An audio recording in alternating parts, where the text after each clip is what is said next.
ما كان محمد أبا أحد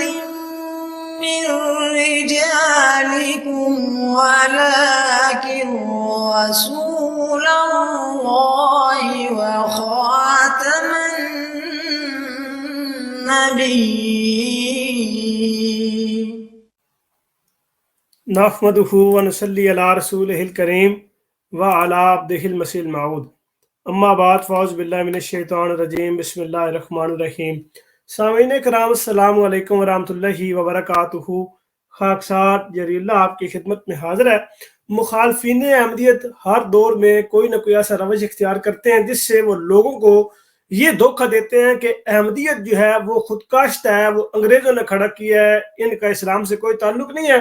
انگریزوں نے ان کو اس لیے کھڑا کیا تھا کہ جہاد کو منسوخ کیا جائے، مسلمانوں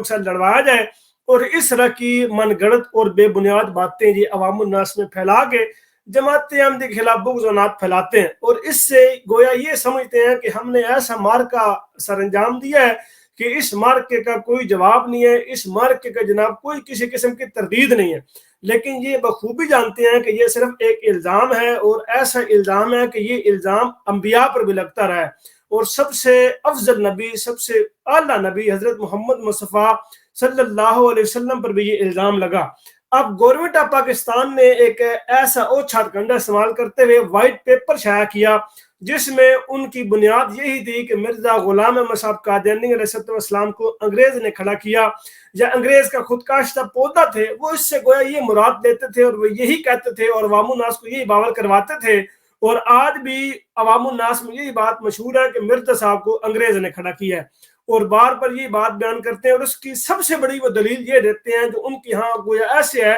کہ کوئی پہاڑ کی مانند ان کی دلیل ہے، جس کا جواب بارہا دفعہ دیا جا چکا ہے کہ مرزا صاحب انگریز کے خود کاشتہ پودے. اور اس کی سب سے بڑی دلیل یہ ہے کہ مرزا صاحب نے انگریزوں کی بڑی تعریف بیان کی ہے، مرزا صاحب نے انگریزوں کے بارے میں بڑی ان کی مدح بیان کی ہے. تو اس لیے اس سے گویا یہ ثابت ہے کہ مرزا صاحب کو جو ہے وہ انگریز نے کھڑا کیا ہے. اب ان باتوں کا جو وائٹ پیپر کے نام سے شائع ہوا تھا، اب اس کا ہمارے جماعت احمدیہ کے چوتھے خلیفہ حضرت مرزا طاہر احمد صاحب خلیفۃ مسیح رابع رحمہ اللہ تعالی نے بڑی تفصیل کے ساتھ جواب دیا تھا اپنے خطبہ جمعہ میں. اب میں آپ کے سامنے وہ خطبہ جمعہ پیش کرتا ہوں. اس میں حضور نے کیا باتیں بیان فرمائی، اور جو انہوں نے وائٹ پیپر میں بڑے محققین کی وہ تحقیق پیش کی تھی، شائع کی تھی، عوام الناس کو دکھائی تھی، اس تحقیق کا مرزا طاہر احمد صاحب خلیفۃ مسیح رابع رحمہ اللہ تعالی نے کتنی تفصیل اور کتنے پیارے انداز سے جواب دیا ہے وہ آپ کے سامنے رکھتا ہوں. یہ اس وقت آپ اپنی اسکرین پر دیکھ رہے ہیں، یہ خطبات طاہر ہے، جلد نمبر 4 ہے، صفحہ نمبر اس کا 67 ہے. خطبہ جمعہ 1 جنوری 1985 کا ہے. یہ آپ کے سامنے یہ ہیڈنگ موجود ہے، کرتاس ابجز کے الزامات کا جواب. کرتاس ابجز یعنی وائٹ پیپر، سفید کاغذ، خود کاشتہ پودا کی حقیقت. وہ خطبہ جمعہ فرمودہ 1 فروری 1985 بمقام بیت الفضل لندن. اب یہ حضرت مرزا طاہر احمد صاحب خلیفۃ مسیح رابع رحمہ اللہ تعالی نے قرآن پاک کو سورہ فرقان کی جس آیت سے حضور نے تلاوت فرمائی اور خطبہ جمعہ کا آغاز کیا، وہ اس وقت آپ کے سامنے ہے. وقال الذین کافروا ان ھذا الا افک افتراہ واعانہ علیہ قوم آخرون فقد جاءوا ظلما وزورا. اب یہ قرآن پاک کی جو آیت ہے، یہاں پر وہ حضور کا بیان فرمانے کا مقصد یہ تھا کہ یہ الزام جو بانی جماعت احمدیہ حضرت اقدس مرزا غلام احمد صاحب قادیانی علیہ السلام پر لگا ہے کہ گویا آپ معاذ اللہ خود کاشتہ پودے تھے انگریز کے. یہ الزام ایسا ہے کہ جو انبیاء پر بھی لگتا رہا ہے، اور حتیٰ کہ سب سے افضل نبی حضرت محمد مصطفیٰ صلی اللہ علیہ وسلم پر بھی لگا ہے. اور قرآن کی یہ آیت کی تلاوت فرمائی جس کا ترجمہ ہے، اور کافر کہتے ہیں کہ یہ تو محض جھوٹ ہے جسے اس نے بنا لیا ہے، اور دوسرے لوگوں نے اس میں اس کی مدد کی ہے. یعنی قرآن کریم جو ہے وہ ایسی کتاب ہے کہ دوسرے لوگوں نے نبی اکرم صلی اللہ علیہ وسلم کی مدد کیا معاذ اللہ. تو گویا وہ لوگ جو تھے ان لوگوں نے معاذ اللہ نبی اکرم صلی اللہ علیہ وسلم کو کھڑا کیا. تو یہ الزام ان پر بھی لگا ہے جو قرآن پاک میں بھی آپ کے سامنے موجود ہے سورہ فرقان میں. اب حضور یہاں نیچے بیان فرماتے ہیں کہ گزشتہ خطبہ میں نے یہ ذکر کیا تھا کہ انشاءاللہ تعالیٰ اپنے ایک پرانے وعدہ کے مطابق حکومت پاکستان کی طرف سے شائع کردہ مضمومہ وائٹ پیپر کے متعلق ذکر کروں گا اور اس کا ایک ایک اعتراض لے کر جواب دوں گا. اب یہ جو حضور نے نیچے اگر اس کی پھر تمہید باندھ دیا کہ گزشتہ خطبہ جمعہ سے پہلے جو میں نے تلاوت کی تھی اس میں اللہ تعالیٰ یہ بیان فرماتا ہے کہ جو لوگ حضرت صلی اللہ علیہ وسلم پر اعتراض کرتے ہیں وہ کوئی ایک بھی نئی بات نکال کر نہیں لا سکتے، بلکہ سب کچھ اپنے سے پہلوؤں کی نقل کرتے ہیں۔ حضور صلی اللہ علیہ وسلم سے پہلے کے انبیاء پر جو اعتراض ہوئے وہی اس زمانے کے لوگ آپ صلی اللہ علیہ وسلم پر کرتے ہیں، اور یہ ایک قاعدہ کلیہ ہے کہ ہر زمانے کے نبی پر جو اعتراض ہوتے ہیں وہ دراصل پرانے اعتراضات ہی ہوتے ہیں جن کو ہر بار دہرایا جاتا ہے۔ اچھا، اس کے بعد پھر نیچے یہ وہی قرآن پاک کی آیت کہ یہ لوگ کہتے ہیں کہ محمد صلی اللہ علیہ وسلم نے محض ایک جھوٹ بنا لیا ہے اور اس معاملہ میں اس کے پیچھے کوئی دوسری قوم ہے جو اس کی مدد کر رہی ہے۔ اچھا، اب اس کے بعد پھر حضرت مرزا طاہر احمد صاحب خلیفۃ مسیح رابع بیان فرماتے ہیں اس زمانے میں حضرت مسیح موعود علیہ السلام پر جو اعتراضات ہوئے ہیں وہ بھی بعید ہی قرآن کریم کی ان آیات کی روشنی میں پرانے اعتراضات ہی ہیں جو دہرائے جا رہے ہیں، اور ایک بھی نئی بات ایسی نہیں جو گزشتہ انبیاء کے متعلق نہ کہی گئی ہو۔ اب یہ ہم ان کو بار بار کہتے ہیں کہ جو یہ الزامات لگاتے ہیں بانی جماعتی احمدیہ پہ، یہ ایسے الزامات ہیں جو مکفرین، مکذبین، مستشرقین لگایا کرتے تھے انبیاء پہ، اور کوئی بھی ایسے الزام یا کوئی بھی ایسے اعتراض نہیں ہے جو سابقہ انبیاء پر نہ لگایا گیا ہو، اور یہی بات بانی جماعتی احمدیہ نے بیان فرمائی ہے۔ حضور خود اپنے کتب میں جا بجا یہ بات بیان فرماتے ہیں کہ جو اعتراضات مجھ پر کرتے ہو، کیا یہ اعتراضات پہلے انبیاء پر نہیں کیے گئے؟ کیا الزامات یہ پہلے انبیاء پر نہیں لگائے گئے؟ تو کون سا ایسا نیا اعتراض یا کون سا ایسا نیا جو ہے وہ جو سوال یا کوئی ایسی نئی بات جو تم نے مجھ پر کی ہو؟ یہ تو گزشتہ انبیاء کے متعلق بھی ایسی باتیں کہی گئی ہیں، اور حضرت مسیح موعود علیہ السلام کے متعلق کہی گئی ہو، اور بس اوقات جو اعتراضات حضرت اقدس محمد مصطفیٰ صلی اللہ علیہ وسلم پر کیے جاتے تھے وہی آپ کی عشق صادق محبت کرنے والے پاکیزہ غلام پر بھی دہرائے جا رہے ہیں۔ چنانچہ حکومت پاکستان نے جو مضمون وائٹ پیپر شائع کیا ہے اس میں بھی بہت زیادہ زور اس بات پر دیا گیا ہے کہ یہ انگریز کا خود کاشتہ پودا ہے اور انگریز کا بنایا ہوا نبی ہے۔ چنانچہ ان کے الفاظ یہ ہیں، یعنی جو وائٹ پیپر پبلش کیا، جو وائٹ پیپر شائع کیا تھا، اس کے یہ الفاظ تھے کہ جدید محققین نے ثابت کر دیا ہے کہ احمدیت انگریز کا خود کاشتہ پودا ہے جو برطانوی سلطنت کے مفادات کے تحفظ کی خاطر لگایا گیا۔ اب نیچے حضور اس کا جواب بیان فرماتے ہیں، صفحہ نمبر 69 ہے، جلد نمبر 4 ہے۔ وہ جدید محققین کون سے ہیں ان کا کوئی ذکر نہیں، ان کی تحقیق کیا بتاتی ہے اس کا بھی کوئی ذکر نہیں، بلکہ محض ایک فرضی الزام گھڑ کر پیش کر دیا گیا ہے، لیکن طرز زبان ایسی اختیار کی گئی ہے جسے مغربی دنیا یا آج کل کے تعلیم یافتہ دوسرے لوگ عموماً قبول کر لیں کہ واقعی یہ ایک بڑی محققانہ زبان ہے کہ آج کے جدید محققین نے ثابت کر دیا ہے۔ ایک تحقیق جو اس زمن میں ان کی طرف سے شائع کی گئی تھی اس میں ایک ایسی کتاب کا نام دیا گیا جو ان کے بیان کے مطابق انگلستان کے کسی پریس سے شائع ہوئی، the arrival of British empire in India, یہ cited by Ajmal Israel page 19۔ اس میں یہ اقرار کیا گیا تھا کہ انگریزوں نے اپنی پارلیمنٹ میں یہ فیصلہ کیا تھا کہ ہندوستان کو قابو کرنے کے لیے وہاں ایک جھوٹا نبی کھڑا کیا جائے اور اس کا نام ذلی نبی رکھا جائے، گویا ذلی نبی انگریزی محاورہ ہے، اور انہوں نے کہا کہ اصل علاج تو یہ ہے کہ ہندوستان میں ایک ذلی نبی پیدا کر دیا جائے اور پھر اس کے ذریعے سارے مسلمانوں کو قابو کر لیا جائے۔ چنانچہ جب میں نے، یہ بہت پرانی بات ہے، میں اس زمانے میں وقف جدید میں تھا، یہاں لندن کے امام صاحب کو لکھا کہ اگرچہ یہ واضح جھوٹی بات ہے لیکن پھر بھی آپ وہ کتاب دیکھیں کہ اس میں کوئی ایسی بات ہے بھی کہ نہیں، یا ممکن ہے کہ کسی اور قسم کا ذکر ہوا ہو جسے توڑ مروڑ لیا گیا ہو۔ تو امام صاحب نے جواب دیا کہ اس نام کی تو کوئی کتاب ہی نہیں ہے۔ میں نے کہا پھر تحقیق کریں اور پریس والوں سے پوچھیں، تو جواب یہ ملا کہ ہم نے بہت تحقیق کی ہے، کتاب تو درکنار، اس نام کا پریس ہی کوئی نہیں ہے۔ پھر اس ضمن میں برٹش میوزیم اور بعض دوسرے اہم اداروں سے پتہ کیا گیا تو سب نے کوڑا جواب دیا کہ ایسی کوئی کتاب ہی نہیں ہے، نہ اس نام کا کوئی پریس، نہ اس نام کی کوئی کتاب، نہ یہ ذکر کہیں، ہم آپ کو کیا حوالہ دیں؟ تو یہ ہیں حکومت پاکستان کے وہ جدید محققین جن کی یہ تحقیق ہے، اس کے لیے تو تحقیق کا لفظ استعمال کرتے ہوئے شرم آتی ہے۔ بہرحال حکومت پاکستان کی طرف سے اس کو جدید تحقیق کا نام دے کر بڑے فخر سے دنیا کے سامنے پیش کیا گیا ہے، اور اس میں متفرق جگہ جو تان و تشنیع سے کام لیا گیا ہے اس کا خلاصہ یہ بنتا ہے کہ حضرت مسیح موعود علیہ السلام نے انگریز کی حد سے زیادہ تعریف اور چاپلوسی کی ہے۔ بس ایک تو یہ دلیل ہوئی انگریز کا خود کاشتہ پودا ہونے کی، اور ایک دلیل یہ کہ ایک موقع پر بانی جماعتی احمدیہ نے خود تسلیم بھی کر لیا ہے، جو کہ چھپی ہوئی تحریر موجود ہے، کہ میں یعنی جماعتی احمدیہ کا بانی اور جماعتی احمدیہ انگریز کا خود کاشتہ پودا ہے۔ چنانچہ ان دونوں امور سے متعلق میں چند حقائق جماعت کے سامنے رکھنا چاہتا ہوں۔ پہلی بات تو یہ ہے کہ حضرت مسیح موعود علیہ السلام نے واقعی انگریز کی تعریف فرمائی اور متعدد بات فرمائی، لیکن ہر جگہ یہ ذکر کیا گیا ہے کہ میں اس لیے تعریف کرتا ہوں کہ ہندوستان کے مسلمان، خصوصاً پنجاب کے مسلمانوں کی حالت زار اس درجے تک خراب ہو چکی تھی کہ ان کا کوئی بھی حق باقی نہیں رہا تھا، اور سکھوں کی حکومت نے ایسے ایسے مظالم توڑے تھے کہ اس کی کوئی دوسری جگہ نہیں آتی۔ اس جلتے اور دہکتے ہوئے تنور سے انگریزی حکومت نے آ کر ہمیں نکالا اور ہمارے جملہ حقوق بحال کیے۔ یہ وجہ ہے کہ میں اس حکومت کی تعریف کرنے پر مجبور ہوں، کیونکہ نہ صرف یہ سنت انبیاء ہے بلکہ عام انسانی شرافت کا بھی یہی تقاضا ہے کہ احسان کو احسان کے ساتھ یاد کیا جائے، جیسے قرآن کہتے ہیں حل جزاء الاحسان الا الاحسان، کہ احسان کا بدلہ سوائے احسان کے کیا ہو سکتا ہے، یہ تو قرآن کی آیت بھی ہے۔ سکھوں کے دور میں مسلمان بہت ہی خطرناک حالت میں تھے، یہ تو حضرت مسیح موعود علیہ السلام کا بیان ہے، لیکن ہندو جو مسلمانوں کے مقابل پر سکھوں کے ساتھ بہت زیادہ گہرے مدارس رکھتے تھے،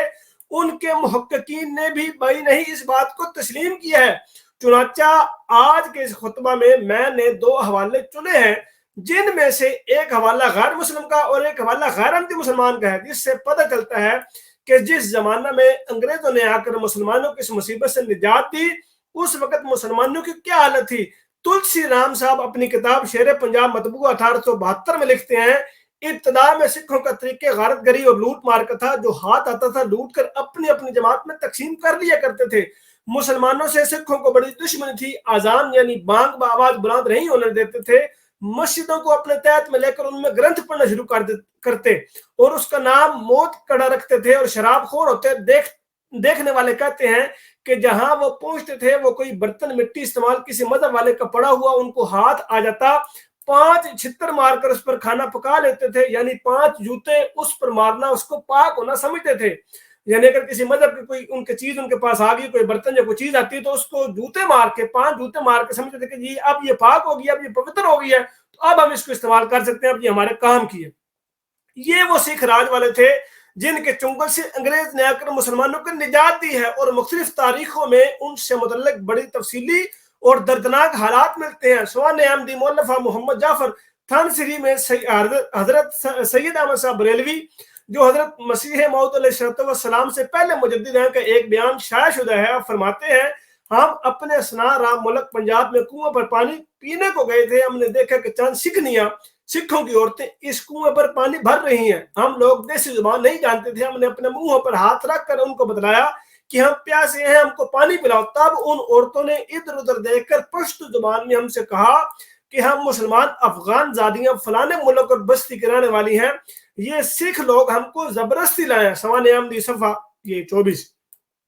بس یہ تو حضرت سید احمد صاحب بریلوی کے سوانحات میں ذکر ہے۔ علامہ عزیز انسائیکلوپیڈیا میں سکھوں کے مظالم سے متعلق جو تفصیلات دی گئی ہیں وہ بھی بہت ہی دردناک ہے، جن میں کثرت کے ساتھ مسلمان عورتوں کی بے حرمتی کا ذکر کیا گیا ہے، مسجدوں کو برباد کرنا، ان میں گدھے باندھنا، مسلمانوں کو قتل عام اور اذان دینے پر قتل کر دینا، یہ ساری باتیں اس میں مذکور ہیں۔ بس یہ وہ زمانہ تھا جس میں مسلمانوں کو سکھوں کی طرف سے زندگی کے ہر حق سے محروم کیا گیا تھا۔ خیر، اذان دینے سے تو آج بھی محروم کیا جا رہا ہے، یہ اب پرانی بات نہیں رہی۔ اس زمانے میں بھی ایسے نئے لوگ پیدا ہو گئے ہیں کہ جنہیں اذان کی آواز تکلیف دیتی ہے۔ حال ہی میں ہندوستان کے ایک سکھ نے اخبار میں خط شائع کروایا ہے جس میں وہ لکھتا ہے کہ ہمیں بڑا لطف آیا، کیونکہ مسلمان کسی زمانے میں سکھوں کو چھیڑا کرتے تھے کہ تم ایسی جاہل قوم ہو کہ مسلمانوں کی اذان سے تم برشت ہو جایا کرتے تھے، اور تم نے زبردستی مسلمانوں کی اذانیں بند کروا دی تھیں۔ تو وہ کہتے ہیں کہ آج ہمارا دل ٹھنڈا ہوا ہے کہ مسلمانوں نے بھی مسلمانوں کی اذانیں بند کروائی ہیں، آج ہم پر وہ الزام ختم ہو گیا اور آج ہماری کلیتاً بریت ہوگی۔ یہ دوستو، یہ ایک اعتراض کا یہ جواب جو ابھی آپ نے سماعت فرمایا ہے، یہ جواب وائٹ پیپر کے جواب میں ہے۔ وائٹ پیپر نے جو الزامات کی بوچھاڑ کی تھی اور اس میں بار بار یہی باور کروانے کی کوشش کی کہ گویا احمدیت جو ہے وہ انگریز کا خود کاشتہ پودا ہے، اور جو انہوں نے اس میں محققین کی تحقیق پیش کی ہے اور اپنے تئیں خود ساختہ بنا کے اپنے ہی پریس بنایا، اپنے دماغ کی اختراع تھی، وہ پریس بھی خود ہی بنایا اور خود ہی جناب اس میں ایک چیز شائع کر کے عوام الناس کو دکھا کے کہا دیکھیں یہ محققین کی رائے تھی۔ نہ وہ تحقیق پیش کی گئی، نہ وہ جناب پریس تھا، نہ وہ کتاب تھی، کوئی بھی چیز نہیں تھی، اور اب یہ جگڑ باندھ لگا دی اور عوام الناس کو ٹرک کی بتی دکھا دی۔ اور اس کا حضرت مرزا طاہر احمد صاحب خلیفۃ المسیح رابع رحمہ اللہ تعالیٰ نے قلعہ کما کیا، جو ابھی آپ نے سنا۔ زندگی میں یہ دور تو آتے جاتے ہیں، جب بھی جہالت بڑھتی ہے تو اس قسم کی حرکتیں ہوتی رہتی ہیں۔ اس لیے بحث یہ نہیں کہ سکھ بہت برا کرتے تھے، بحث یہ ہے کہ اس مصیبت سے جس قوم نے مسلمانوں کو نجات دلائی ہو، اس کا اگر شکریہ ادا نہ کیا جائے تو یہ کون سی انسانیت ہے؟ حضرت مسیح موعود علیہ السلام پر ایک الزام ہے کہ آپ علیہ السلام اپنے آپ کو خود کاشتہ پودا کہتے ہیں، اور پھر یہ بھی الزام ہے کہ آپ کو انگریز نے جہاد موقوف کرنے کے لیے کھڑا کیا۔ ان سب باتوں کا میں الگ الگ جواب دوں گا۔ حضرت مسیح موعود علیہ السلام کے اپنے الفاظ سے ایک بات تو بڑی واضح طور پر ملتی ہے کہ آپ کسی خوشامد کی غرض سے یہ تعریف نہیں کرتے تھے، بلکہ اسلامی فرض کے طور پر اعتراف حقیقت تھا۔ اعتراف حقیقت ہے، اس سے بڑھ کر اس کی کوئی اور شکل و صورت نہیں نکلتی۔ آپ فرماتے ہیں، پس سنو اے نادانو، میں اس گورنمنٹ کی کوئی خوشامد نہیں کرتا، بلکہ اصل بات یہ ہے کہ ایسی گورنمنٹ سے جو دین اسلام اور دین رسوم پر کچھ دست و انداز نہیں کرتی، نہ اپنے دین کی ترقی دینے کے لیے ہم پر تلواریں چلاتی ہے۔ قرآن شریف کی روح سے جنگ مذہبی کرنا حرام ہے، کیونکہ وہ بھی کوئی مذہبی جہاد نہیں کرتی۔ کشتی نوح حاشیہ روحانی خزائن جلد نمبر 19 صفحہ نمبر 75۔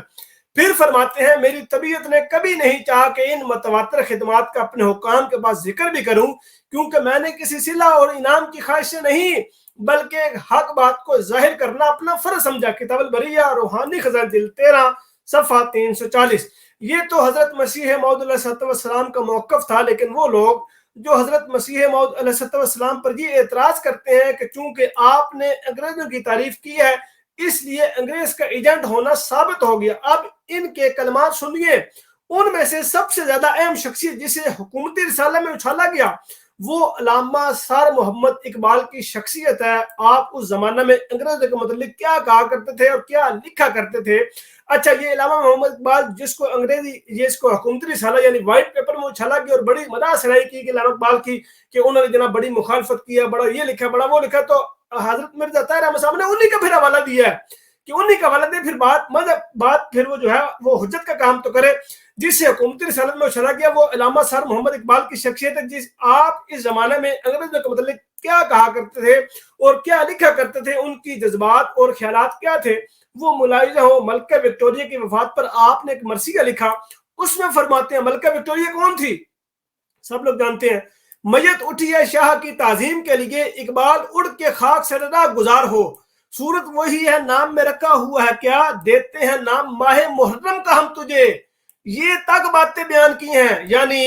جس مہینے میں ملکہ وکٹوریہ فوت ہوئی، اقبال کہتے ہیں کہ اس مہینے کا نام جو مرضی رکھ لو، حقیقت میں یہ محرم کے واقعے سے مختلف نہیں ہے۔ محرم میں جو دردناک واقعہ گزرا تھا، یہ واقعہ اس کی ایک نئی صورت ہے۔ چنانچہ مزید فرماتے ہیں، کہتے ہیں آج عید ہوئی ہے، ہوا کرے اس عید سے تو موت ہی آئے خدا کرے۔ یہ تک کہہ رہے ہیں، یعنی کچھ لوگ ملکہ وکٹوریہ کی موت پر خوش گزر کہتے ہیں جی آج عید ہوئی ہے، تو یہ علامہ اقبال کہتے ہیں کہ اس عید سے تو موت ہی آ جائے خدا کرے۔ یہ ہے مجاہد ملت علامہ سر محمد اقبال، جو احمدیت کی مخالفت میں سر فہرست شمار کیے جاتے ہیں۔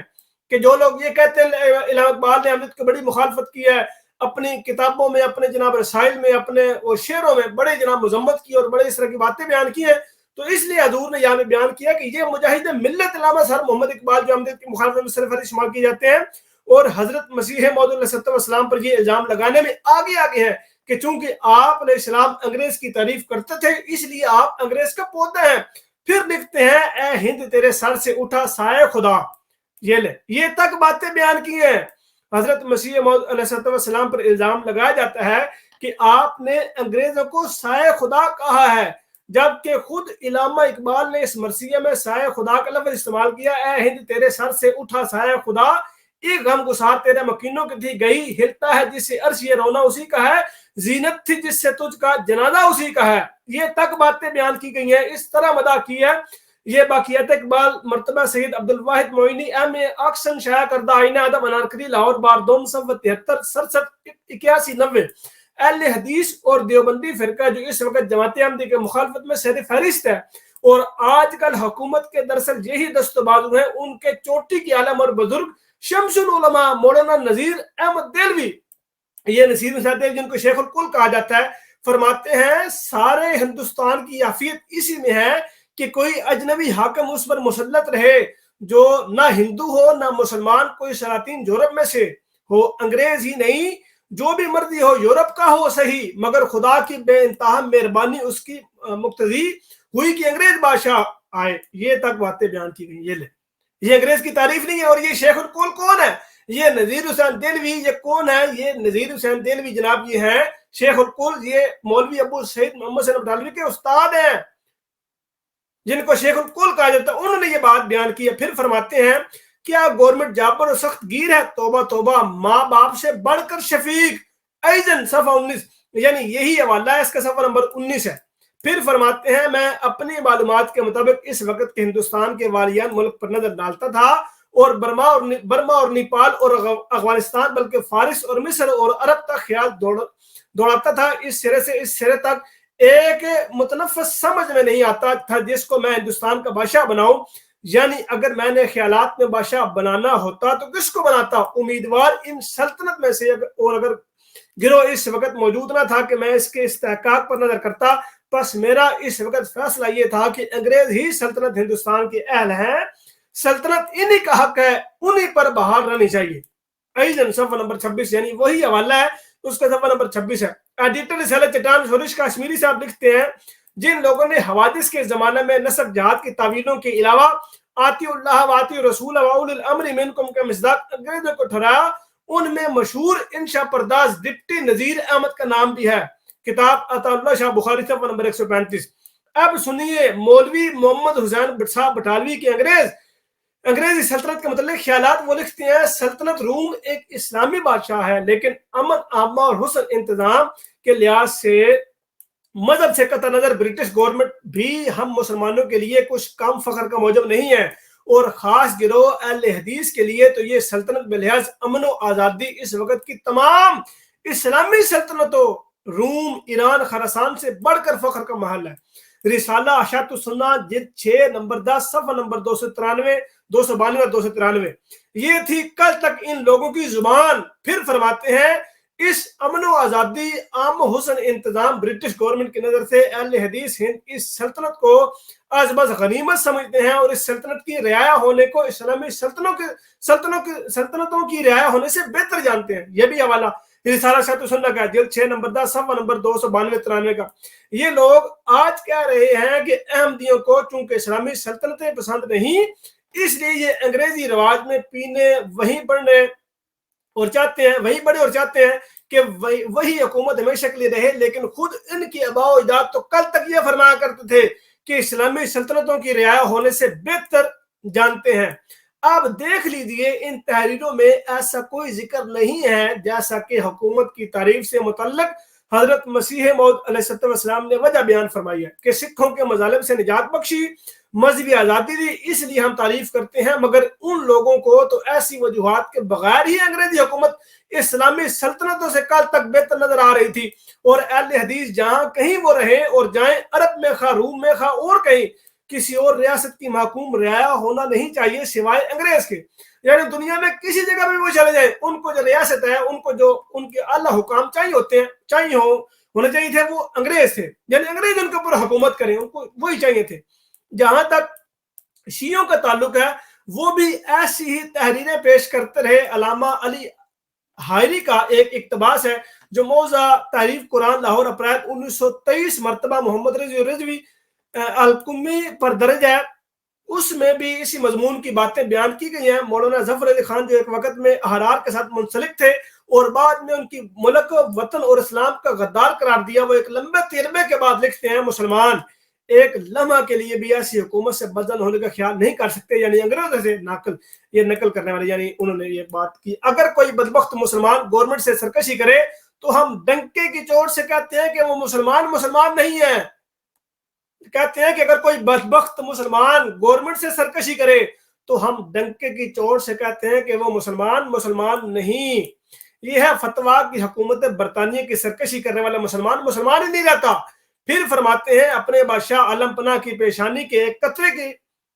بجائے اپنے جسم کا خون بہانے کے لیے تیار ہے، اور یہی حالت ہندوستان کے تمام مسلمانوں کی ہے۔ اخبار زمیندار لاہور 23 نومبر 1911۔ یہ حالت تھی جسے بدلنے کے لیے انگریزوں نے یہ خود کاشتہ پودا کھڑا کیا۔ پھر نظم کی صورت میں فرماتے ہیں جھکا فرتے عقیدت سے میرا سر، ہوا جب تذکرہ کنگ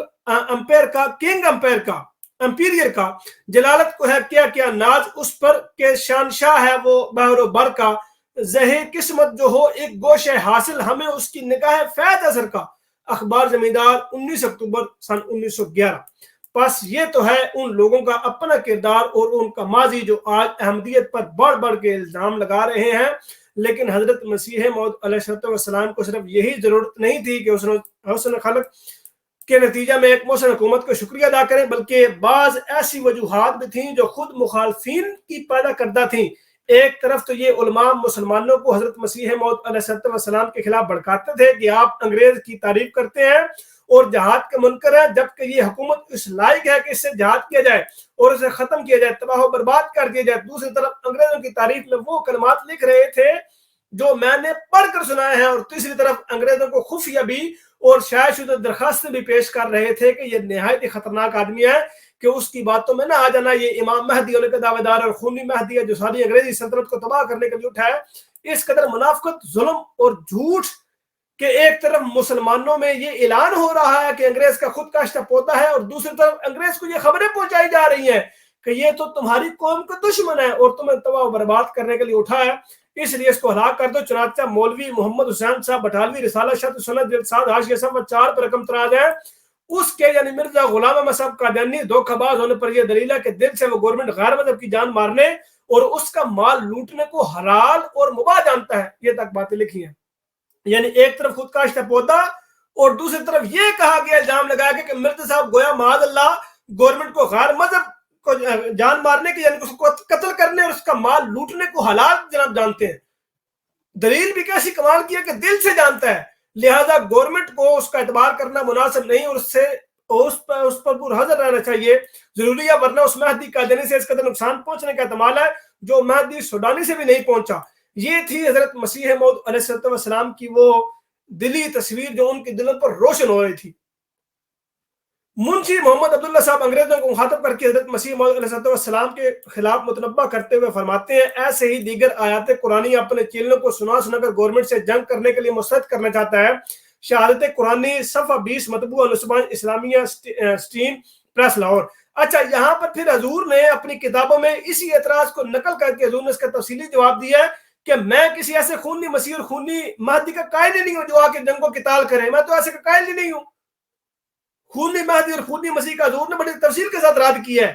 کہ یہ تو آپ لوگوں کا عقیدہ ہے، اور ایک طرف خود کاشتہ پودا کہنا اور پھر دوسری طرف اس طرح کی باتیں اور اس طرح کے اعتراضات کرنا، اور پھر یہ منافقت نہیں ہے تو اور کیا ہے؟ اس کو پھر کہتے ہیں کہ یہ اسلام کی خدمت ہو رہی ہے۔ انا للہ و انا الیہ راجعون۔ شرم نہیں آتی، ذرا جتنی حیا نہیں ہے کہ ایک طرف خود کو مسلمان کہنا، ایک طرف خود کو اسلام کے جناب علمبردار کہنا، اور پھر مخالفت میں اس قدر اندھا ہو جانا کہ ایک طرف خود کاشتہ پودا اور پھر دوسری طرف اسی گورنمنٹ کو یہ خطوط جا رہے ہیں کہ بھائی یہ تو آپ کے مارنے کا درپے ہے، یہ تو آپ کے مال لوٹنے کا درپے ہے، یہ تو خونی مہدی کا جناب دعوے دار ہے اور خونی مہدی کا قائل ہے، اور یہ خود کو خونی مہدی کہتا ہے، اور یہ آپ کو مارنے کے لیے آیا ہے اور پوری سلطنت کو مارنے کے لیے آیا ہے۔ انا للہ و انا الیہ راجعون۔ اس قدر بغض و عناد، اس قدر منافقت آپ کو شاید ہی کسی اور جگہ سے ملے کہ مخالفت میں اس قدر اندھی ہو جانا کہ حقیقت سے منہ موڑ دینا، حقیقت سے منحرف ہو جانا۔ مخالفین کے ان تاثرات کو بڑی سنجیدگی سے لیا گیا، چنانچہ زمانہ کا واحد انگریزی اخبار جو نہایت موقر سمجھا جاتا تھا اور بڑی دیر تک چلتا رہا، یعنی civil and military gazette Lahore, اس میں ایک ادارہ یہ شائع ہوا جس میں انگریز قوم کو حضرت مسیح موعود علیہ السلام کے خلاف بھڑکایا گیا اور حکومت کو متنبہ کیا گیا کہ یہ نہایت خطرناک آدمی ہے، اس کی باتوں میں نہ آئے، اس کو صلح پسندی صرف ظاہری ہے، ورنہ یہ انگریزی حکومت کو تباہ برباد کر کے رکھ دے گا۔ جہاں تک حضرت مسیح موعود علیہ السلام کا اپنے آپ کو خود کا کاشتہ پودا تسلیم کرنے کا تعلق ہے، اس الزام میں بھی ایسے دجل سے کام لیا گیا کہ حیرت ہوتی ہے کہ انہیں کوئی خدا کو خوف نہیں، اور وہ تاثر یہ دیتے ہیں کہ حضرت مسیح موعود علیہ السلام نے اپنی ذات اور جماعت احمدیہ کے متعلق انگریز کا خود کاشتہ پودا ہونا تسلیم کر لی ہے، نعوذ باللہ من ذالک، کہ میں انگریز کا لگایا ہوا پودا ہوں اور یہ سلسلہ انگریز کا ہی سلسلہ ہے، حالانکہ اس تحریر کا یعنی جس میں خود کاشتہ کا ذکر ہے جو موقع پیدا ہوا وہ ان تحریروں سے واضح ہے جو میں نے آپ کو پڑھ کر سنائی۔ Lieutenant governor sir William Mackworth Young جو شدید متعصب عیسائی تھا اور حضرت مسیح موعود علیہ السلام کی عیسائیت کے ساتھ جو شدید جنگ جاری تھی اس کو وہ بڑی بری نظر سے دیکھ رہا تھا۔ اسی گورنر کو مخالفین نے شکایتیں پہنچائی اور کہا کہ مرزا غلام محمد قادیانی انگریزی حکومت اور عیسائیت کا بڑا شدید دشمن ہے، اسے ہلاک کر دو۔ چنانچہ اس کی وضاحت کرتے ہوئے حضرت مسیح موعود علیہ السلام نے فرماتے ہیں مجھے متواتر اس بات کی خبر ملی ہے کہ بعض حاسد بد اندیش جو بوجہ اختلاف عقیدہ یا کسی اور وجہ سے مجھ سے بغض اور دعوت رکھتے ہیں یا جو میرے دوستوں کے دشمن ہیں، میری نسبت اور میرے دوستوں کے نسبت خلاف واقعہ امور گورنمنٹ کے معزز حکام تک پہنچاتے ہیں، اس لیے اندیش ہے کہ ان کے ہر روز کی مفتریانہ کارروائیوں سے گورنمنٹ عالیہ کے دل میں بدگمانی پیدا ہو کر وہ تمام جام شانیاں ضائع اور برباد نہ ہو جائیں۔ کتاب البریہ روحانی خزائن جلد 13 صفحہ نمبر 349۔ جان شانیوں کی جو لمبی تحریر ہے اس میں حضرت مسیح موعود علیہ السلام نے یہ ذکر فرمایا ہے کہ ہمارے خاندان نے سکھوں کے خلاف اور بعض دوسری لڑائیوں میں بھی تمہارا انگریزوں کا ساتھ دیا اور اپنے خرچ پر تمہیں فوجی دستے مہیا کیے۔ ان ساری باتوں کو بھلا تم یہ کیسے کہہ سکتے ہو کہ یہ تمہارے کسی دشمن خاندان کی کاروائیاں ہیں جو تمہیں تباہ کر دیں گی؟ ان تمام تحریات میں حضرت مسیح موعود علیہ السلام نے جماعت احمدیہ کا کوئی ذکر نہیں فرمایا بلکہ نام بھی نہیں لیا۔ اور دوسری طرف واقعہ یہ تھا کہ حضرت مسیح موعود علیہ السلام کے متعلق جب یہ باتیں انگریزوں تک پہنچائیں گئی تو آپ کا خاندان جو نہ صرف غیر احمدی بلکہ مخالف تھا اس کو اور شکووں کے علاوہ ایک یہ شکوہ بھی حضرت مسیح موعود علیہ السلام سے پیدا ہوا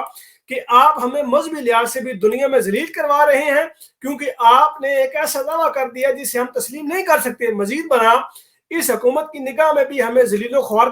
کروا رہے ہیں اور اس کی دشمنی مول لے رہے ہیں۔ اس پس منظر میں اس خاندان کی خاطر آپ نے ایسا لکھا اور حکومت کو مخاطب کرتے ہوئے ان چٹھیات کا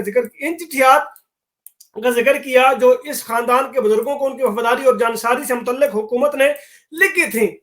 چنانچہ آپ علیہ السلام فرماتے ہیں جس کو 50 برس کے متواتر تجربہ سے ایک وفادار جانسار خاندان ثابت کر چکی ہے، جماعت احمدیہ کا کوئی ذکر نہیں، صرف خاندان کا ذکر ہے، اور جس کی نسبت گورنمنٹ عالیہ کے معزز حکام نے ہمیشہ مستقل رائے سے اپنی چٹھیات میں یہ گواہی دی ہے کہ وہ قدیم سے سرکار انگریزی کے پکے خیرخواہ اور خدمت گزار ہیں۔ اس خود کاشتہ پودا کی نسبت نہایت حزم اور احتیاط اور تحقیق اور توجہ سے کام لے۔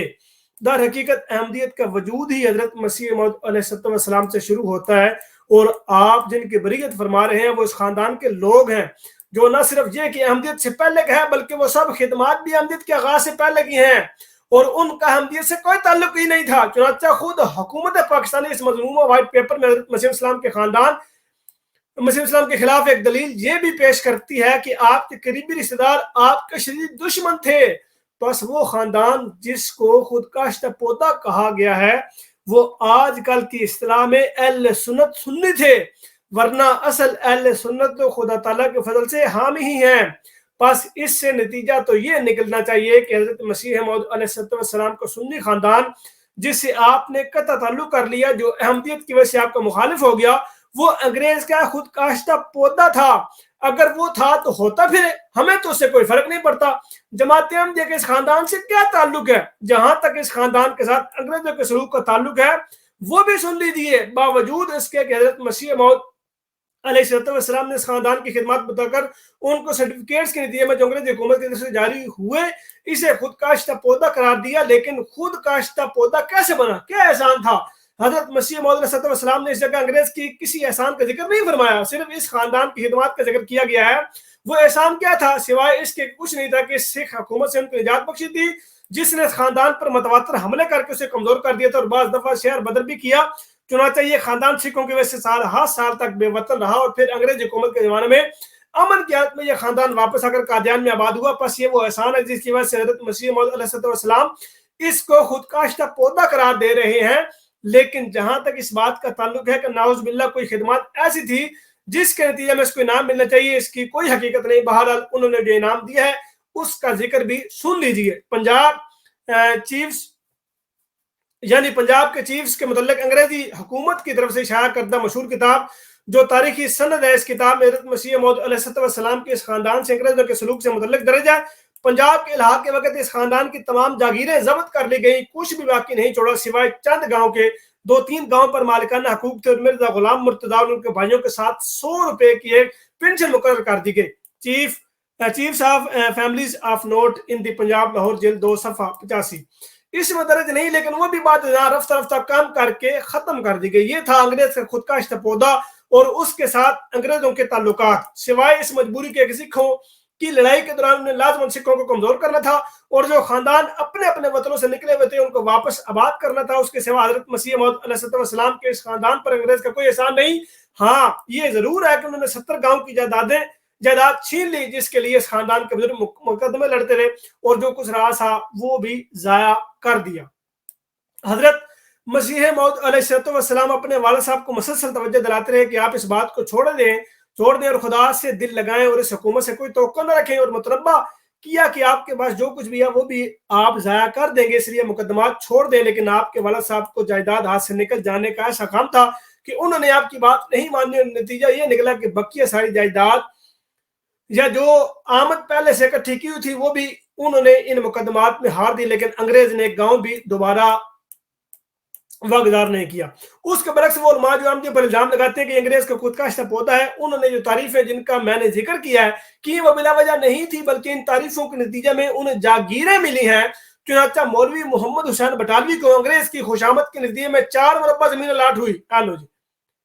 یہ اس کو زمینیں ملی ہیں انگریز گورنمنٹ کی طرف سے، جبکہ خاندان حضرت مسیح موعود علیہ السلام کو 1 انچ بھی زمین نہ ملی اور نہ ہی جماعت پر انگریزوں نے کسی رنگ میں کوئی احسان کیا۔ ساری دنیا میں کوئی انسان ایک کوڑی بھی ثابت نہیں کر سکتا کہ جماعت احمدیہ پر انگریز نے خرچ کی ہو یا خاندان نے حضرت مسیح موعود علیہ السلام پر خرچ کی ہو یا انہیں کوئی خطاب دیا ہو، جبکہ علامہ اقبال سر بن گئے اور ان کے بڑے علماء بڑے خطبات سے نوازے گئے اور جائیدادیں حاصل کرتے رہے، مرادیں پاتے رہے، انگریزوں سے تنخواہیں لیتے رہے۔ یہ سارے تو گویا انگریز کے دشمن اور مجاہد اول تھے،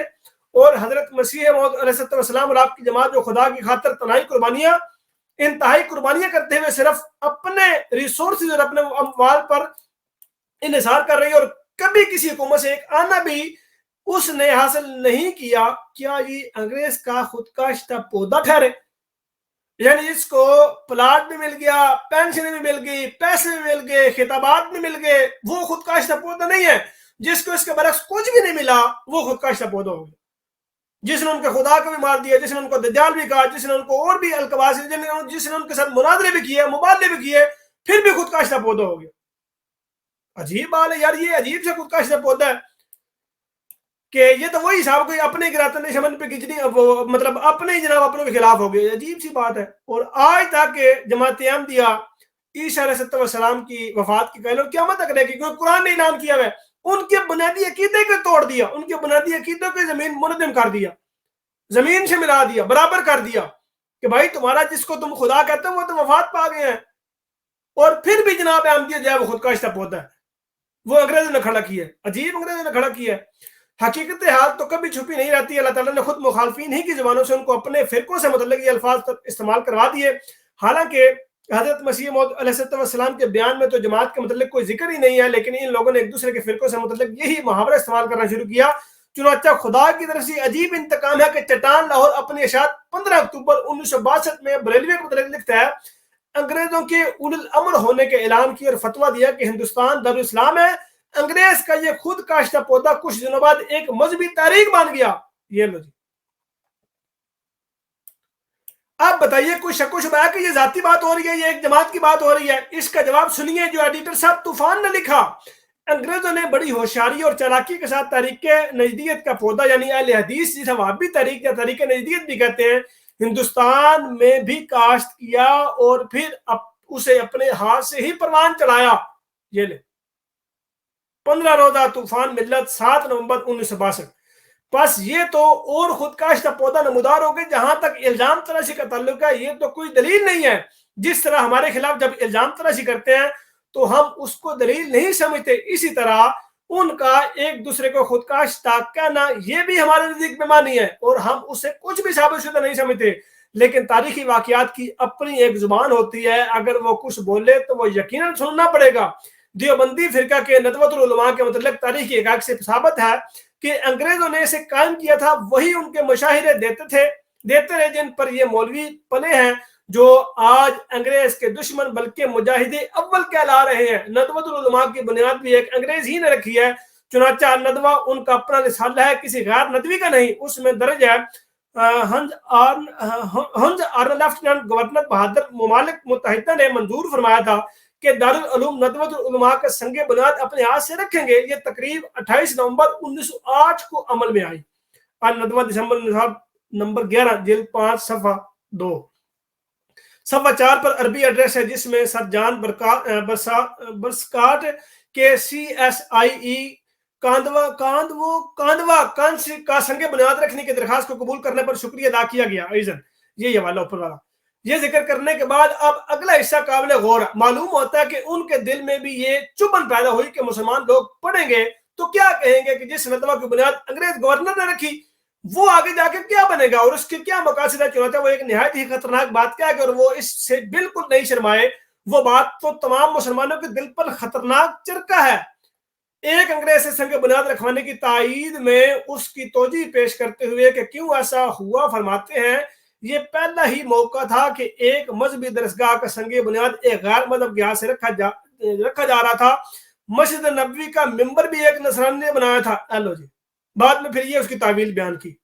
چنانچہ نعوذ باللہ من ذالک ان کے نزدیک مسجد نبوی کے ممبر بھی نصرانی بناتے رہے، اس لیے اگر ندوہ کی بھی تعمیر نصرانی نے کر دی تو کیا فرق پڑتا ہے۔ مگر ساتھ ہی پھر یہ بھی ماننا پڑا کہ اصل عربی عبارت یوں ہے۔ یہ آگے پھر عربی عبارت آ گئی ہے، دیکھ لیجئے۔ خود کاشتہ پودا کس طرح بولتا ہے کہ میں ہوں خود کاشتہ پودا۔ ندوۃ العلماء مسلمانوں کی چوٹی کی مذہبی درسگاہ ہے اور وہیں سے وہ سارے مولوی آ رہے ہیں جو احمدیوں کی مخالفت کے لیے دساور بھیجے جاتے ہیں۔ اس کا اصل مرکز وہی ہے۔ اس وقت پاکستان میں جس اسلام کی چھاپ لگائی، اس وقت پاکستان میں جس اسلام کی چھاپ لگائی جا رہی ہے، اس میں دراصل اسی نجدی فرقہ کو اوپر لایا جا رہا ہے، اور یہی وہ گروہ ہے جو ندوہ سے بھی تعلق رکھتا ہے اور اہل حدیث بھی کراتا ہے،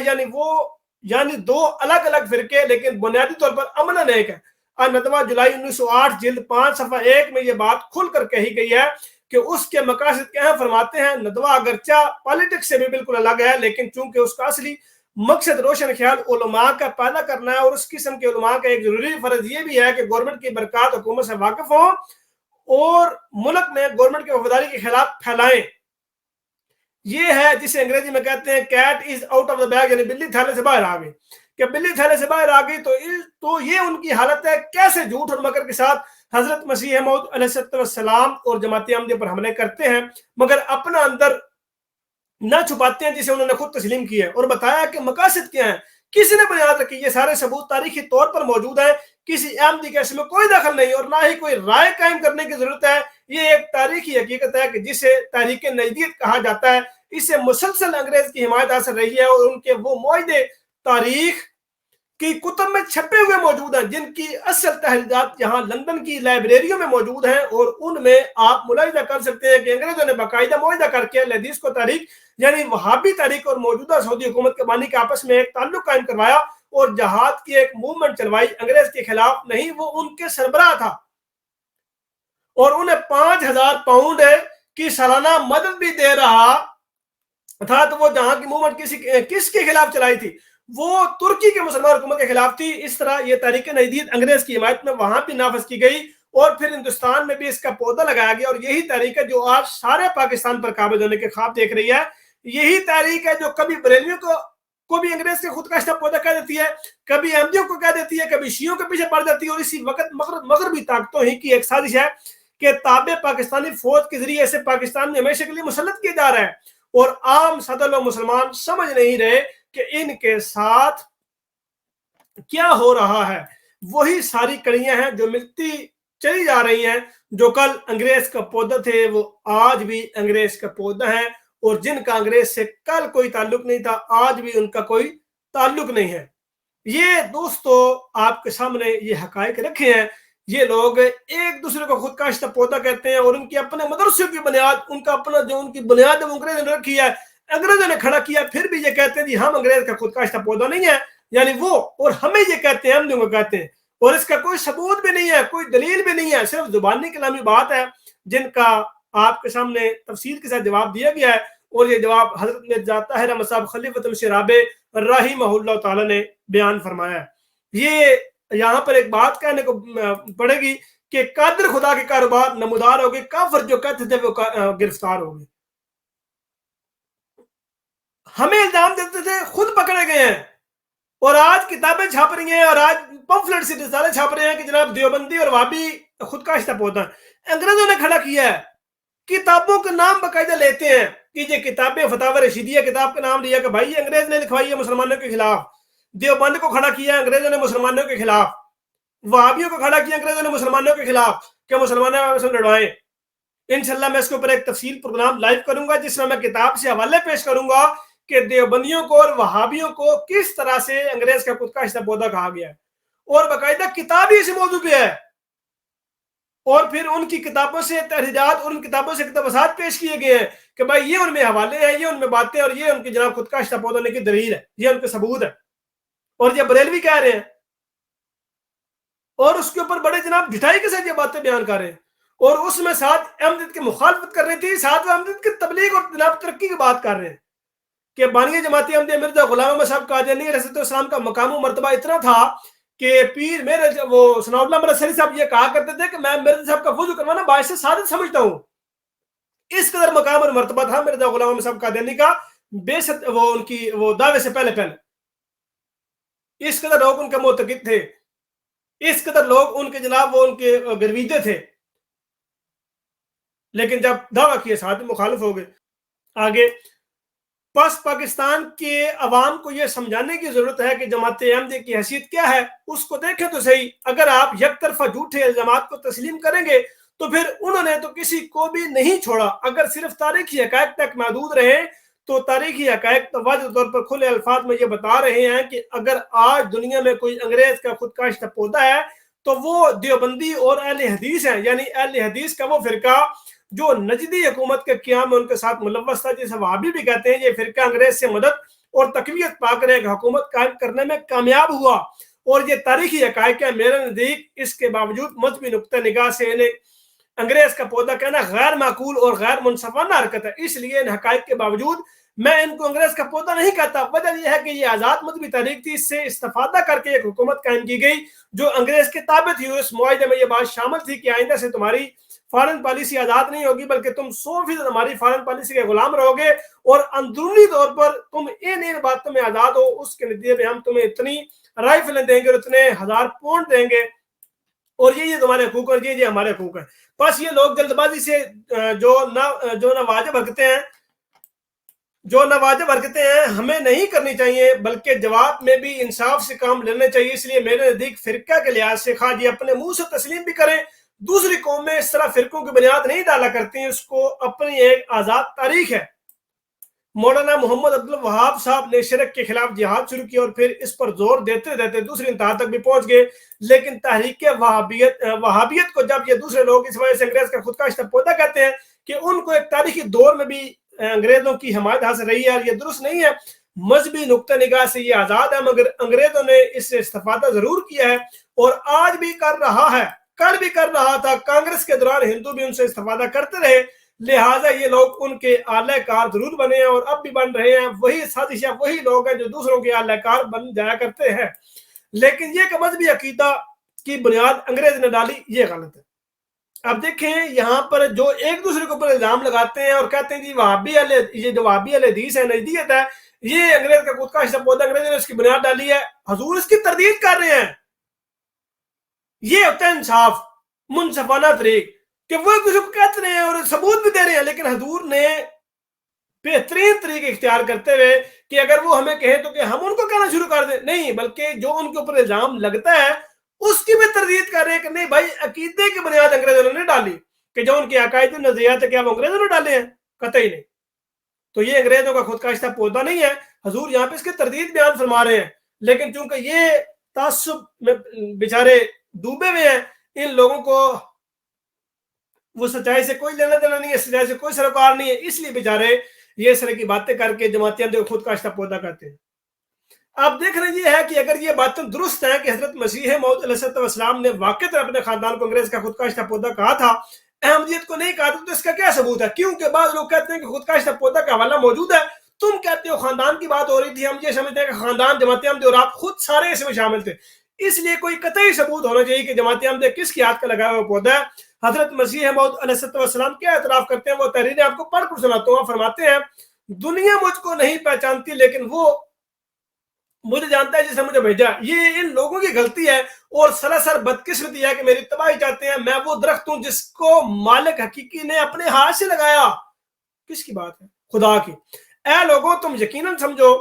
سمجھ لو کہ میرے ساتھ وہ ہاتھ ہے جو اخیر تک مجھ سے وفا کرے گا، اور اگر تمہارے مرد اور تمہاری عورتیں اور تمہارے جوان اور تمہارے بوڑھے اور تمہارے چھوٹے اور تمہارے بڑے سب مل کر میرے ہلاک کرنے کے لیے دعائیں کریں یہاں تک کہ سجدے کرتے کرتے ناک گل جائے اور ہاتھ شل ہو جائیں، تب بھی خدا ہرگز تمہاری دعا نہیں سنے گا اور نہیں رکھے گا جب تک وہ اپنے کام کو پورا نہ کر لے۔ پس اپنی جانوں پر ظلم مت کرو۔ کاذبوں کے اور منہ ہوتے ہیں اور صادقوں کی اور۔ خدا کسی عمل کو بغیر فیصلے کے نہیں جوڑتا۔ جس طرح خدا نے پہلے مامورین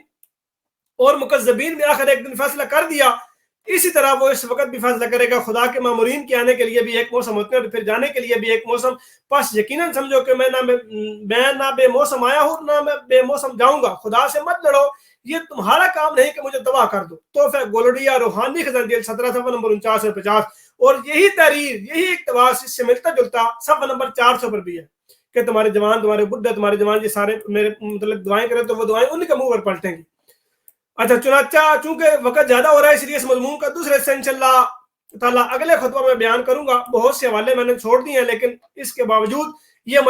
مضامین ایسے ہیں جن کے بیان کرنے سے خطبات لازماً لمبی ہو جائیں گے، اس لیے ضروری نہیں کہ ہر مضمون جس کو میں لوں وہ ایک ہی خطبہ میں ختم ہو جائے، اور یہ بھی ہو سکتا ہے کہ بعض خطبہ میں 2-3 نکات جو چھوٹے اکٹھے بیان ہو جائے۔ بہرحال میرا انداز ہے کہ 1-2 مہینے کے اندر یہ سلسلہ مکمل ہو جائے گا۔ بس جہاں تک خود کاشتہ پودے کا الزام اور انگریز کی تعریف کا تعلق ہے، یہ بات تو اب کھل کر جماعت کو معلوم ہو جانی چاہیے کہ حضرت مسیح موعود علیہ السلام نے کبھی اشارتاً بھی جماعت احمدیہ کے متعلق انگریز کا خود کاشتہ پودے کے الفاظ استعمال نہیں فرمائے، بلکہ جس خاندان کا ذکر کیا وہ سنی اور اہل حدیث خاندان تھا، یعنی ملے جلے لوگ تھے، اور اس کے متعلق بھی مذہبی طور پر نہیں بلکہ خاندانی لحاظ سے خود کاشتہ پودا کا یہ تک باتیں بیان فرمائے۔ اس کے متعلق بھی 100% قطعیت کے ساتھ ثابت ہے کہ انہیں انگریز سے ایک ذرہ بھی مالی منافعت نہیں پہنچی، بلکہ انگریزی حکومت ان کی جائیدادوں کو غصب کرنے والی ثابت ہوئی، اور الزام لگانے والوں کا اپنا یہ حال ہے کہ زبانیں پوری طرح بے باک ہو چکی ہیں، خدا کو خوف نہیں رہا، اور وہ ایک دوسرے کے فرقوں کو احمدیت کے علاوہ بھی خود کاشتہ پودا قرار دیتے چلے جاتے ہیں۔ یہ محاورہ ان کو ایسا پسند آیا کہ چھوڑتے ہی نہیں ہیں، اور بعض جگہ خود اپنے متعلق تسلیم کرتے اور لوگوں کو بتاتے ہیں کہ ہاں ہماری بنیاد انگریزوں نے رکھی تھی، اور یہ ایسے تاریخی حقائق ہیں جن کو آپ بدل نہیں سکتے۔ پھر وہ اپنی زندگی اور اپنے قیام کے مقاصد میں بھی بیان کرتے ہیں اور انہیں تسلیم کرتے چلے جاتے ہیں۔ آج یہی طول ہے جس کے متعلق تاریخی حقائق سے ثابت ہے کہ انگریز نے ہمیشہ اس کو خاص مقاصد کی خاطر استعمال کیا ہے اور انہیں مالی مفاد پہنچا کر ان سے بعض تاریخی کام لیے ہیں۔ یہی فرقہ آج پاکستان پر مسلط کیا جا رہا ہے، اور باقی فرقے جو بھاری اکثریت میں ہیں انہیں ہوش نہیں آنے دی جا رہی کہ ان کے ساتھ کیا ہو رہا ہے۔ حضرت مسیح موعود علیہ السلام کے خلاف اس قدر گند اچھالا جا رہا ہے کہ لوگ بیچارے ایک ہی طرف دیکھ رہے ہیں، ان کو کوئی اور شکل صورت نظر ہی نہیں آ رہی، اور وہ سمجھتے ہیں کہ ہر خطرہ ہر ظلم احمدیت کی طرف سے ہو رہا ہے، اور یہی ایک خطرہ رہ گیا اور کوئی اور تو کوئی خطرہ ہی نہیں رہا۔ چنانچہ جھوٹے شور شرابے کے نتیجے میں وہ اپنی حالتوں سے غافل ہو گئے ہیں، اور انہیں کچھ پتہ نہیں کہ ہمارے ساتھ کیا سازش ہو رہی ہے اور کیا ہمارے ساتھ ہونے والا ہے۔ چنانچہ آپ دیکھیں گے کہ کچھ عرصہ کے اندر اگر یہ صورتحال اسی طرح جاری رہی تو پاکستانی فوج کی طاقت سے ایک مذہبی فرقہ پاکستان پر ہمیشہ کے لیے مسلط کر دیا جائے گا، اور اسی کا نام اسلام رکھا جائے گا، اور اس کے خلاف جو کچھ بھی عقائد ہیں انہیں کسی نہ کسی رنگ میں مطعون کیا جائے گا۔ شیعوں کے خلاف جو کچھ وہاں ہو چکا ہے وہ آپ کے علم میں ہے اور اخباروں میں چھپا ہوا ہے، اور جو کچھ اندر ہی اندر تیاریاں ہو رہی ہیں اس کو وہی لوگ زیادہ بہتر جانتے ہیں جو کر رہے ہیں۔ لیکن میں آپ کو بتاتا ہوں کہ میں بھی عمل میں نہیں ہوں کہ وہ بھی امن میں نہیں ہیں، جھوٹے خیال میں بیٹھے ہیں۔ اگر وہ سمجھتے ہیں کہ وہ امن میں ہے، بریلوی کے متعلق جو کچھ ہوتا رہا ہے آپ کے علم میں ہے، کیونکہ اخبارات میں شائع ہوتا رہا ہے، اور صدر مملکت اپنے ایک بیان میں یہ بھی کہہ چکے ہیں کہ یہاں مشرکین کی بھی کوئی گنجائش نہیں۔ بریلویوں اور دیوبندیوں یا نجدیوں اور بریلوی کی لڑائی اسی بات پر ہے۔ بریلوی کہتے ہیں مشرک کہا جاتا ہے، حالانکہ مشرک نہیں ہے، اور وہ ثابت کرنے کی کوشش کرتے ہیں کہ تم مشرک ہو۔ چنانچہ یہ ایک معنی خیز کلمہ ہے، یہ تو نہیں کہ صدر کی زبان سے یوں ہی نکل گیا ہے، یہ ایک سوچی سمجھی اسکیم کے مطابق آئندہ کی پالیسی کا اظہار کیا گیا ہے۔ احمدیوں کو معین کرنے کے بعد کہ احمدیوں کو بھی یہاں کوئی جگہ، احمدیوں کی بھی یہاں کوئی جگہ نہیں، ساتھ ہی یہ بھی فرمایا گیا کہ مشرکین کی بھی یہاں کوئی جگہ نہیں ہے۔ بس اس تاریخی پس منظر سے یہ بات کھل کر سامنے آ جاتی ہے کہ نجدی حکومت کے قیام میں بھی یہی بحث جاری ہوئی تھی، اور ترکی حکومت کے خلاف بھی انگریزوں نے مسلمانوں کو اسی بنا پر لڑایا تھا کہ یہ مشرک لوگ ہیں اور مشرک حکومت کی مدد کرنے والا ٹولہ ہے جو اس وقت تم پر نافذ ہو چکا ہے، اس لیے شرک کے خلاف جہاد کرنا جو اعلان تھا اسے انگریز نے اپنے سیاسی مقاصد کے لیے استعمال کر لی، اور مسلمانوں کی ایک عظیم مملکت پر اتنی بڑی ضرب لگائی گئی کہ اس کے بعد مشرق وسطی میں انگلستان یا فرانس کا داخلہ ایک طبیعی نتیجہ تھا۔ سلطنت ترکیہ جسے سلطنت عثمانیہ کہتے ہیں، یہ اگر نہ ٹوٹتی تو سوال ہی نہیں پیدا ہوتا کہ مشرق وسطی میں انگریز یا مغربی طاقتوں کا دخل ہو جاتا۔ تو اسی قسم کی ایک ہولناک سازش عالم اسلام میں آج دنیا کی بڑی طاقتوں کی طرف سے کی جا رہی ہے۔ وہی مغربی طاقتیں ہیں جو صرف آپس میں بعض مفادات کو ایک دوسرے کی طرف منتقل کر دیا کرتی ہیں۔ کبھی مشرق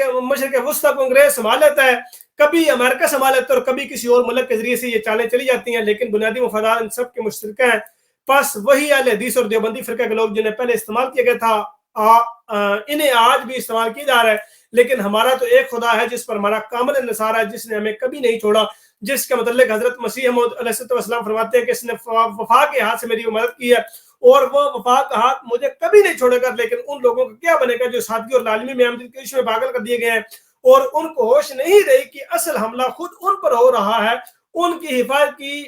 تو پھر کوئی ضمانت نہیں دی جا سکتی۔ اس لیے اس قوم کے لیے دعا کریں کہ اللہ تعالیٰ ان کو ہوش دے اور عقل دے۔ مسلمان ممالک پر اسلام کے نافذ پر ایک غیر ملکی سازش کا کامیاب ہو جانا یہ ایک بہت بڑی دردناک ظلم ہوگا، اور اس کے چکر سے پھر یہ مسلمان ممالک کبھی نکل نہیں سکیں گے۔ یہی واقعات ترکی میں بھی ہو رہے ہیں، انڈونیشیا میں بھی رونما ہونے لگ گئے ہیں، ملائیشیا میں بھی رونما ہونے لگ گئے ہیں، سوڈان میں بھی یہی واقعہ ہو گزرا ہے۔ اگر آپ ارد گرد دوڑائیں تو سب جگہ اسلام کے نام کو استعمال کر کے بعض طاقتیں اپنے مفاد کی حکومتیں اوپر لا رہی ہیں۔ جہاں تک روس کا تعلق ہے وہ بھی کسی سے پیچھے نہیں ہے، مشرقی طاقتیں بھی جہاں ان کا داؤ چلتا ہے بیچارے اسلام کے نام پر کوئی ایسی سیاسی حکومت نافذ کر دیتی ہے کہ جس سے پھر قوم چھٹکارا حاصل نہیں کر سکتی۔ بس دعا کریں کہ اللہ تعالیٰ اپنے فضل کے ساتھ غلط کار لوگوں سے مسلمان حکومتوں کو نجات بخشے اور مسلمان قوم کو نجات بخشے اور اس سازش کو اپنے فضل سے ناکام کر دے۔ بس امر واقعہ یہ ہے کہ جو اطلاعیں آ رہی ہیں کہ پاکستان کے لوگوں کی نظریں آج احمدیت پر ہیں، کیونکہ آپ ان کے سارے ہیلے جاتے رہے ہیں اور وہ آپ کی طرف آنکھ اٹھا کر دیکھ رہے ہیں، اور بہت سے باشعور غیر احمدی لوگ کہتے ہیں کہ ہمیں تو صرف اب اتنی ہوش رہ گئی ہے کہ پہلے بھی جب کبھی کسی نے تمہارے مخالفت کیا وہ بامراد نہیں ہوا، اس لیے خدا کرے کہ اب بھی ایسے ہی ہو، کیونکہ ہم میں اب ان ظالموں کے چنگل سے رہائی کی کوئی طاقت نہیں ہے۔ تمہاری وجہ سے اگر ہم نجات پا جائیں، تمہاری وجہ سے ہم اسیران اگر رہائی پا جائیں تو یہ ایک راستہ ممکن ہے، اس کے سوا کوئی راستہ نہیں۔ بس ہم میں تو کوئی طاقت نہیں، ہم تو ایک نہایت ہی کمزور جماعت ہے، نیا سیاست سے ہمارا کوئی تعلق ہے، نہ ہمیں جھگڑوں میں ملوث ہوئے۔ حکومت وقت کے خلاف اٹھنا اور تحریک چلانا یا بغاوت کرنا یہ تو نہ ہماری سرشت میں ہے نہ ہماری تعلیم میں یہ بات داخل ہے، لیکن ہمیں یہ یقین ہے اور یہ علم ہے کہ ہمارا خدا ہمیں کبھی اکیلا نہیں چھوڑا کرتا، ہمارے دشمنوں کو ہمیشہ ذلیل رسوا کیا کرتا ہے۔ جس کسی نے بھی احمدیت پر ہاتھ ڈالا ہے وہ ہاتھ ہمیشہ کاٹے گئے ہیں۔ بس دعائیں کریں اور اسی کی طرف جھکیں کہ اللہ تعالیٰ ہمارے وسیلے سے باقی ملکوں کو بھی نجات بخشے اور ہمیشہ کے لیے اس سازش کو ختم کر دے جو عالم اسلام کے خلاف کی جا رہی ہیں، اور ان طاقتوں کو ناکام بنا دے جو اسلام کے نام پر اپنی حکومتوں کا تسلط زیادہ گہرا اور زیادہ وسیع اور مستقل کرتے جا رہے ہیں۔ اللہ تعالیٰ ہمیں ان سے نجات بخشے، آمین۔ تو دوستو یہ تھا کرتاس ابیض کا جواب جو ابھی آپ نے سوال فرمایا۔ یہ مولوی حضرات اور یہ حکومت مولویوں کے ساتھ مل کے ایسی ہتھکنڈے استعمال کرتے ہیں، گویا ان کو یہ لگتا ہے کہ اب یہ کرنے سے جماعت احمدیہ ختم ہو جائے گی، یہ اعتراض کرنے سے، یہ بات کرنے سے، یہ نیا شگوفہ چھوڑنے سے احمدیت خود بخود ختم ہو جائے گی، ہمیں زیادہ محنت نہیں کرنی پڑے گی۔ یہ بیچارے دن رات ایڑی چوٹی کا زور لگا کے ایک ایسی چیز تیار کرتے ہیں اور کرتے بھی خود ساختہ ہیں۔ یا تو ایسا ہو کہ کوئی دلیل دیں، کوئی قرآن پاک سے کوئی آیت نکالیں، قرآن پاک سے کوئی حوالہ نکالیں، نبی اکرم صلی اللہ علیہ وسلم کی زندگی سے کوئی حوالہ نکالیں، ان کی کوئی حدیث بیان کریں، کوئی ایسا حوالہ لے کے جس سے واقع لگے کہ اب چونکہ اب یہ حوالہ ایسا آ گیا کہ اب احمدیت ختم ہو جانی ہے، اب اس حوالے کے بعد اس حوالے کا کوئی جواب نہیں ہوگا، اس حوالے کی کوئی تردید نہیں ہوگی، اس حوالے کا کوئی کسی قسم کا رد نہیں ہوگا۔ لیکن بیچارے اس چیز پہ وقت صرف نہیں کرتے، یہ وقت ایسے کاموں پہ صرف کرتے ہیں جو بالکل فضول ہوں، جو بالکل کسی نہ کھاتے کے ہوں۔ اب جس طرح یہ الزام لگایا کہ دیکھیں جی وہ خود کاشتہ پودا تھے، اب ایک طرف خود کاشتہ پودے کا الزام اور پھر ساتھ ہی خود ہی حکومت برطانیہ کو حکومت کو یہ خطوط بھیجنے ہیں کہ بھائی یہ تو آپ کی حکومت کو ختم کرنے والا ہے، یہ تو آپ کی حکومت کا وہ تخت بکھیرنے والا ہے، یہ تو جنگ و قتال کرنے والا ہے، اس طرح کی باتیں کرنا یہ منافقت کے زمرے میں نہیں آتی ہو تو کیا آتی ہے؟ کون سے زمرے میں آتی ہے؟ اس چیز کو ہم کیا نام دیں؟ کسی ایک بات پہ اگر آپ نے ڈٹنا ہے تو کسی ایک بات پہ ڈٹیں اور وہی اخیر وقت تک رکھیں، پتہ ہو کہ یار یہ بات شروع میں تھی اور اخیر وقت تک یہ ان کی بات ہے، لیکن شروع میں بات اب کہیں اور سے شروع کرتے ہیں اور اس کو ختم کہیں اور پہ کرتے ہیں اور بیچ میں کوئی اس کا تسلسل نہیں ہوتا، کوئی اس کا سار پیر نہیں ہوتا۔ یہ وہ حساب ہے کہ جناب کہیں کین کہیں کروڑا بھانوتی نے کنبا جوڑا، یہ وہ بھانوتی والا آپ کام کر رہے ہوتے ہیں۔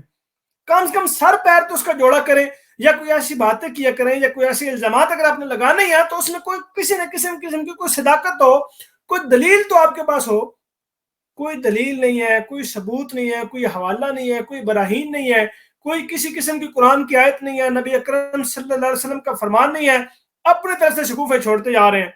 اللہ تعالیٰ آپ لوگوں کو سمجھنے کی توفیق دے، اللہ تعالیٰ ہمیشہ ہمیں حق بات کرنے کی توفیق دے، آمین ثم آمین، وما علینا الا البلاغ المبین۔ دوستو ویڈیو کو لائک کریں، کمنٹ کریں، شیئر کریں اور اس یوٹیوب چینل تریاق القلوب کو لازمی سبسکرائب کر لیں اور ساتھ موجود بیل آئیکن کو لازمی پریس کریں تاکہ اس چینل پر آنے والی ہر نئی ویڈیو آپ کو بذریعہ نوٹیفیکیشن مل سکے۔ اور ساتھ ہی یہ میرا ٹویٹر اکاؤنٹ ہے، اس کا لنک بھی ڈسکرپشن میں موجود ہے، آپ اس کو اس لنک کے ذریعے اس ٹویٹر اکاؤنٹ پر بھی مجھے فالو کر سکتے ہیں، اور اس کے علاوہ یہ انسٹاگرام کا اکاؤنٹ بھی آپ کے سامنے موجود ہے،